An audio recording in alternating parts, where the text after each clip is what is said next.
Պուրիտանները, ամենօրյա ընթերցանություն, Սթիվեն Չարնոկ, օր մարտի 4։ Որովհետև Աստված այնպես սիրեց աշխարհը, որ իր միածին որդուն տվավ, որ ամեն նրան հավատացողը չկորչի, այլ հավիտենական կյանք ունենա։ Հովհաննես 3:16 խոսք։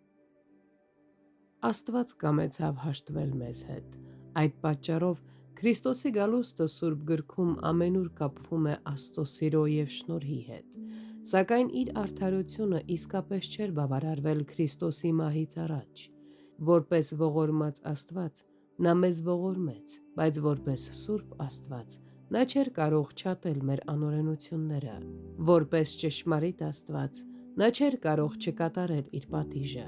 Որպես արդար Աստված նա պարտավոր էր վրեժխնդիր լինել իր հանդեպ գործած մեղքերի համար։ Նա տվեց Քրիստոսին որպես ողորմած Աստված և պահանջեց քավություն որպես արդար Աստված, որին Աստված առաջուց սահմանեց քավություն լինելու,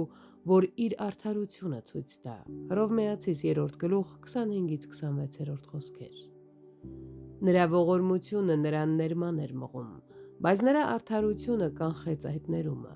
Նա բարություն ուներ մարդկության հանդեպ, բայց չէր կարող բարություն ցուցաբերել նրանց մեղքերի հանդեպ։ Նա ողորմություն ցուցաբերեց իր արարածի հանդեպ, նրան ազատելու համար, բայց ողորմություն չունեցավ նրա հանցանքների հանդեպ, նրան անպատիժ թողնելու համար։ Այդ արդարադատությունը, որը չէր կարող ներել մեղավորին, ինչպես որ չէր կարող դատապարտել անմեղին, խոչընդոտ էր նրա ողորմության լիարժեք դրսևորմանը։ Բայց երբ մեղքի համար զոհ մատուցվեց անսահման անձի կողմից որպես մերձավոր երաշխավորի, որ ուներ փրկագնելու իրավունքը, այլևս արդարության կողմից որևէ առարկություն չկար, որովհետև զոհը կատարյալ էր։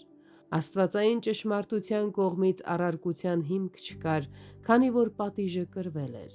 Աստվածային սրբության կողմից առարկության հիմք չկար, քանի որ այն դրսևորվում էր անսահմանության մեջ։ Աշխարհին ժպտացող ողորմության գալստյանը խոչընդոտ չկար։ Այսպիսով Աստծո բարկությունը խաղաղվեց Փրկչի մահվան միջոցով, և այս հաշտությունը իրականացվում է միայն այն ժամանակ, երբ հավատացողը այն ընդունում է։ Եթե Աստված ներողամիտ չլիներ, նա երբեք փոխարինող չէր ընդունի։